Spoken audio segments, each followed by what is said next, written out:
ओम शांति।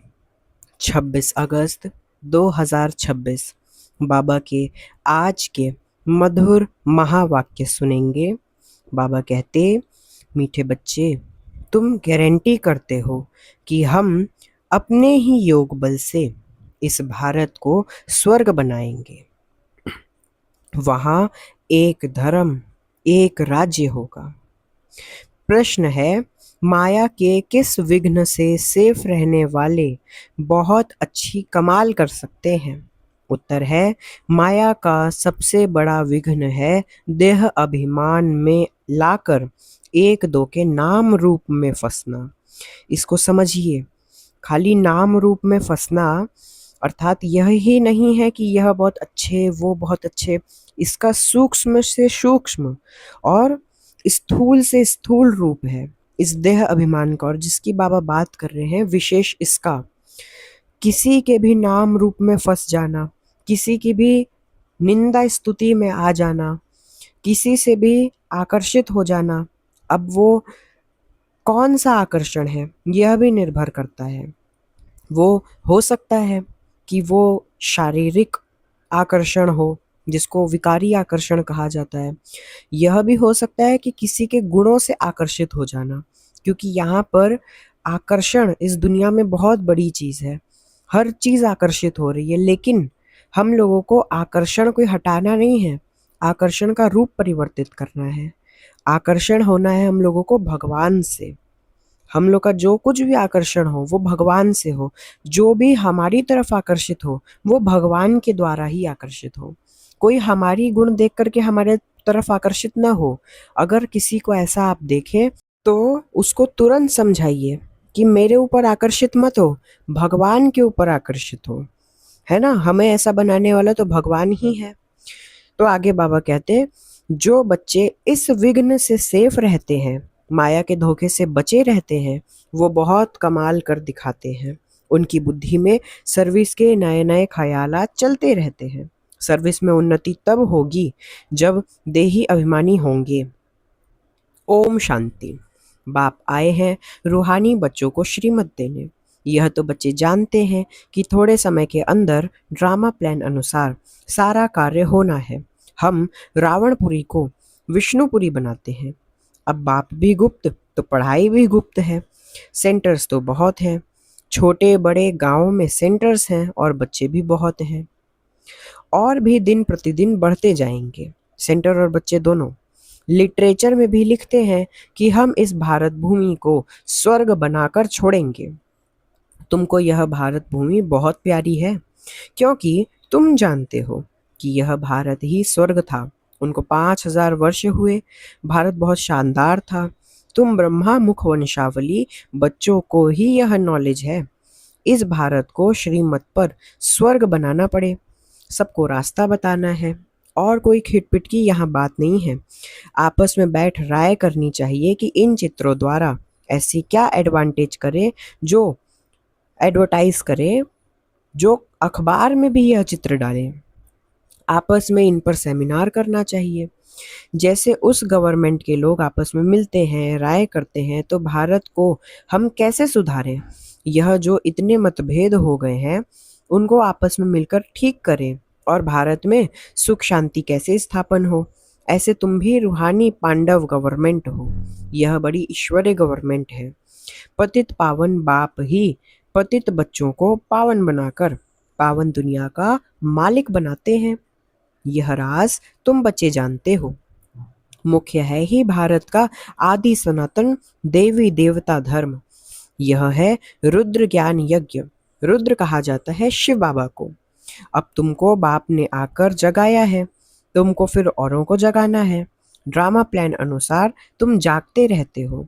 अब तक जिस जिसने जैसा जैसा पुरुषार्थ किया है उतना ही कल्प पहले भी किया था। तुम रूहानी योद्धे हो। तुम्हारी यह रूहानी युद्ध है। कभी माया का जोर हो जाता है, कभी ईश्वर का। कभी कभी तो सर्विस अच्छी तेजी से चलती है, कभी कोई बच्चे में माया में विघ्न में पड़ जाते हैं। माया एकदम बेहोश कर देती है। लड़ाई का मैदान तो है ना, ये क्या है, लड़ाई का मैदान ही तो है। माया राम की संतान को बेहोश कर देती है। लव कुश की कहानी भी है ना। राम के 2 बच्चे दिखाए हैं। यह तो बाबा के ढेर बच्चे हैं। इस समय सब कुंभकर्ण की नींद में सोए हुए हैं। वे यह भी नहीं जानते कि परम पिता, परम आत्मा आया है। क्या करने? बच्चों को वर्षा देने। बाप भारत में ही आते हैं। यह बात बिल्कुल ही भूल गए हैं। भारतवासी ही स्वर्ग के मालिक थे, इसमें कोई शक नहीं। इसमें किसी भी तरीके की शक की बात नहीं है कि हम ही विश्व के मालिक थे। परमपिता परमात्मा का जन्म भी यहाँ होता है, तब तो शिव जयंती भारत में मनाते हैं। तो जरूर उसने कुछ आकर किया होगा। बुद्धि कहती है कि जरूर बाप ने आकर स्वर्ग की स्थापना की होगी। प्रेरणा से थोड़े ही स्थापन करेंगे। यहाँ तो तुम बच्चों को राजयोग सिखाया जाता है, यात्रा सिखाई जाती है।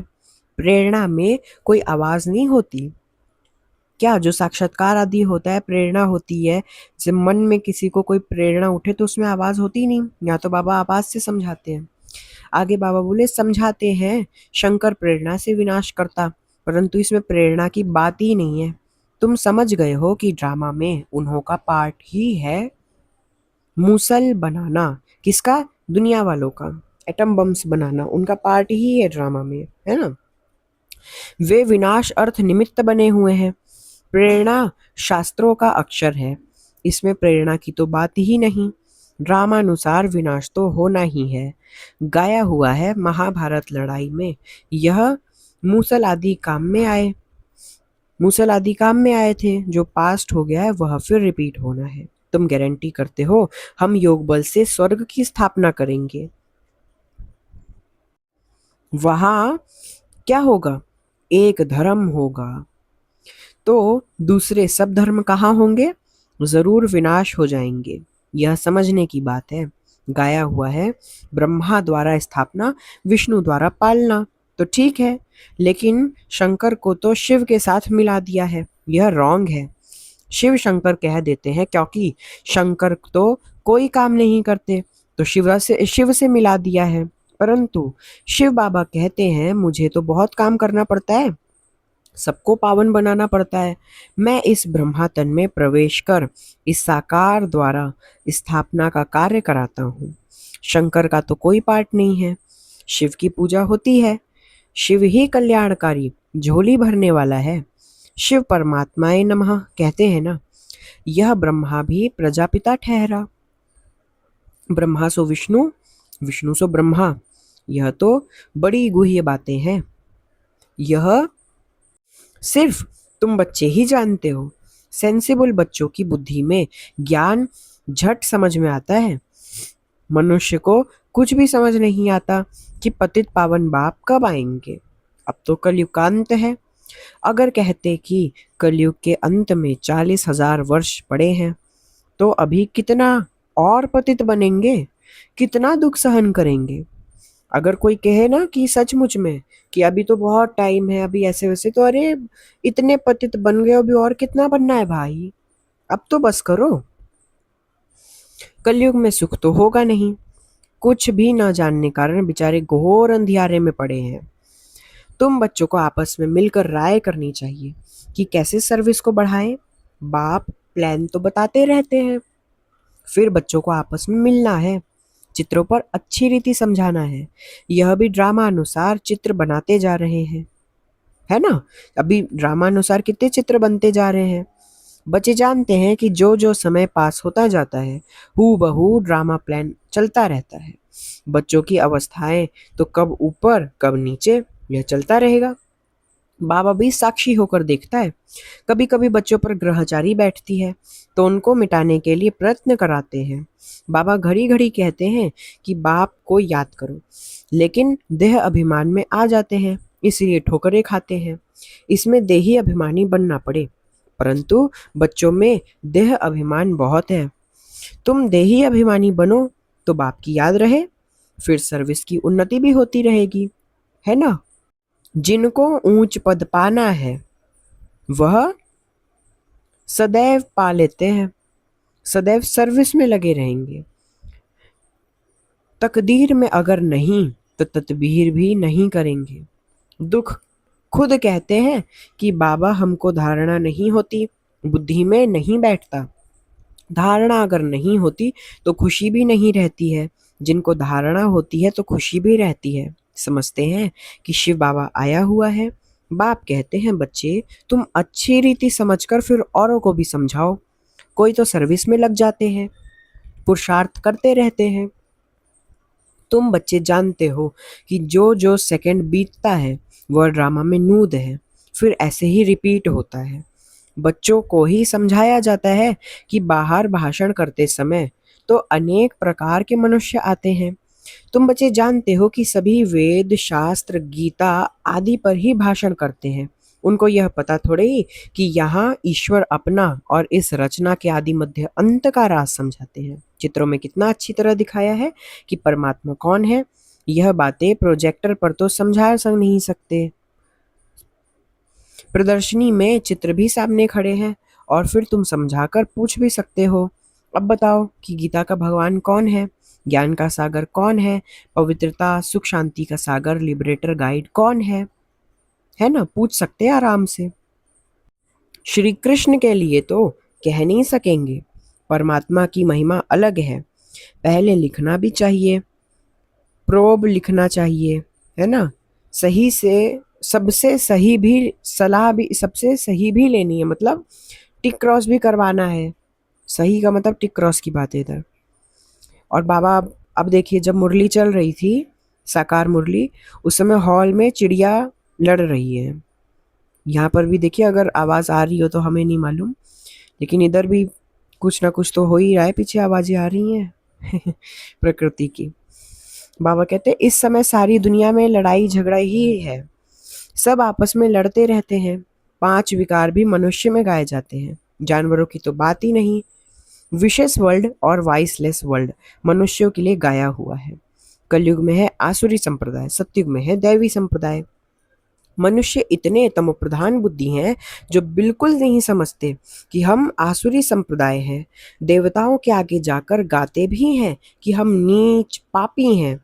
बोलते ना, पापो हम पापात्मा हम पाप कर्माम संभवम समस्व, ऐसे है उनका एक मंत्र। तो वो क्या है, स्वयं को नीच पापी ही तो कहते हैं। हम निर्गुण हारे में कोई गुण नहीं। तुम तो उन्हों को सिद्ध कर बता सकते हो। सीढ़ी के चित्र में बड़ा क्लियर है, दिखाया हुआ है कि कैसे चढ़ती कला है फिर उतरती कला है ना। सीढ़ी का जो चित्र है उसमें साफ समझाया हुआ है। 84 जन्म पूरे कर फिर पहला नंबर जन्म लिया है, फिर उतरती कला में चढ़ती कला में जाना पड़े। हर एक का विचार चलना चाहिए कि सबको रास्ता कैसे बताएं। ख्यालात नहीं चलते तो सर्विस कैसे करेंगे। चित्रों पर समझाना बहुत सहज होता है। सतयुग के बाद सीढ़ी उतरनी ही है। बच्चे जानते हैं कि अब हम ट्रांसफर हो रहे हैं, लेकिन सीधा सतयुग में नहीं जाते, पहले शांतिधाम में जाते हैं। अब ये थोड़ी ना, आप अगर यहाँ से आबू रोड की अगर गाड़ी पकड़ेंगे तो वाया वाया हो करके ना जाएंगे। तो इसीलिए बाबा भी मुरली में कहते हैं कि शांतिधाम सबका जनरल स्टॉप है, वहाँ रुकना ही रुकना है, तो शांतिधाम में होकर जाएंगे। तुम जानते हो हम पार्टधारी हैं, बाकी तुम्हारे में भी नंबरवार हैं जो अपने को पार्टधारी समझते हैं इस ड्रामा के। दुनिया में ऐसा कोई नहीं कह सकते कि हम पार्टधारी हैं। हम लिखते भी हैं कि हर एक अपना मनुष्य मात्र इस बेहद के ड्रामा के एक्टर्स होते हैं, होते हुए भी ड्रामा के मुख्य एक्टर डायरेक्टर और ड्रामा के आदि मध्य अंत को नहीं जानते। बताओ कैसे हम सभी एक्टर्स हैं दुनिया वाले कि ड्रामा के डायरेक्टर को, एक्टर्स को और ड्रामा को ही नहीं जानते, तो बेसमझ है।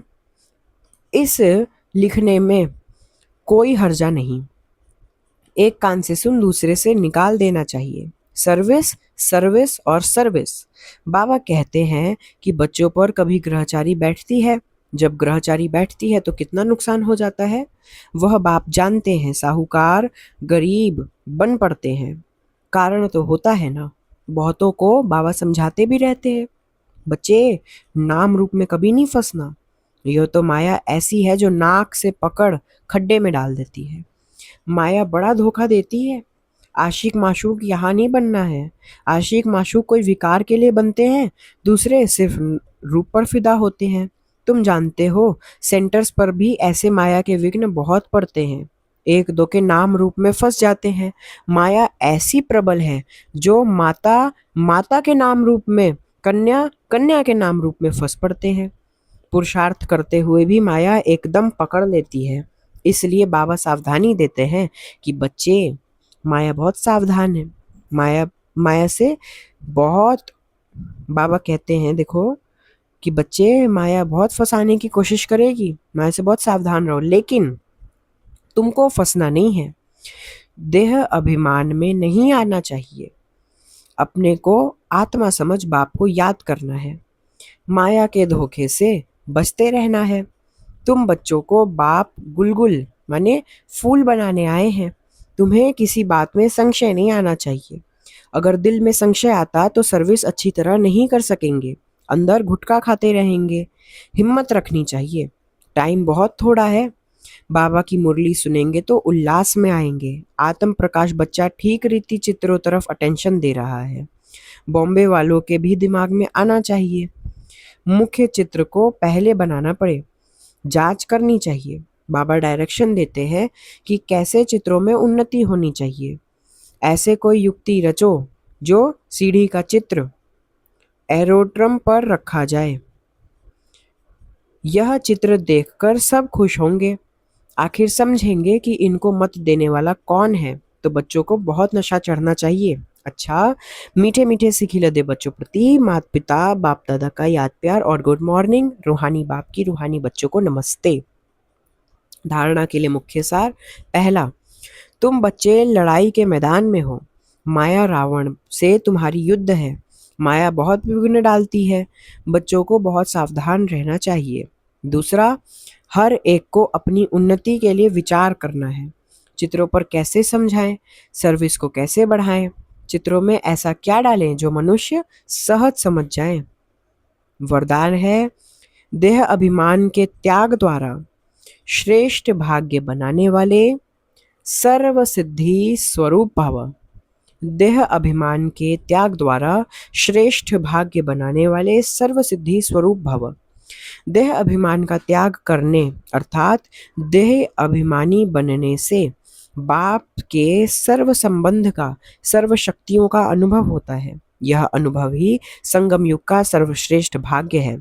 विधाता द्वारा मिली हुई इस विधि को अपनाने से वृद्धि भी होती है और सर्व सिद्धियां भी प्राप्त होंगी। देहधारी के संबंध व स्नेह में तो अपना ताज तख्त और अपना असली स्वरूप सब छोड़ दिया, तो क्या बाप के स्नेह में देह अभिमान का त्याग नहीं कर सकते? इस एक त्याग से सर्व भाग्य प्राप्त हो जाएंगे। स्लोगन है, क्रोध मुक्त बनना है तो स्वार्थ के बजाय निस्वार्थ बनो। इच्छाओं के रूप का परिवर्तन करो। अच्छा, ओम शांति। ओम शांति। अभी आज की मुरली से साकार अमूल्य ज्ञान रत्न भी जरूर सुने। सामने दी गई वीडियो पर क्लिक करें। बाबा तेरे प्रेम में मैं खो गया रे, खुद को भुला कर तेरा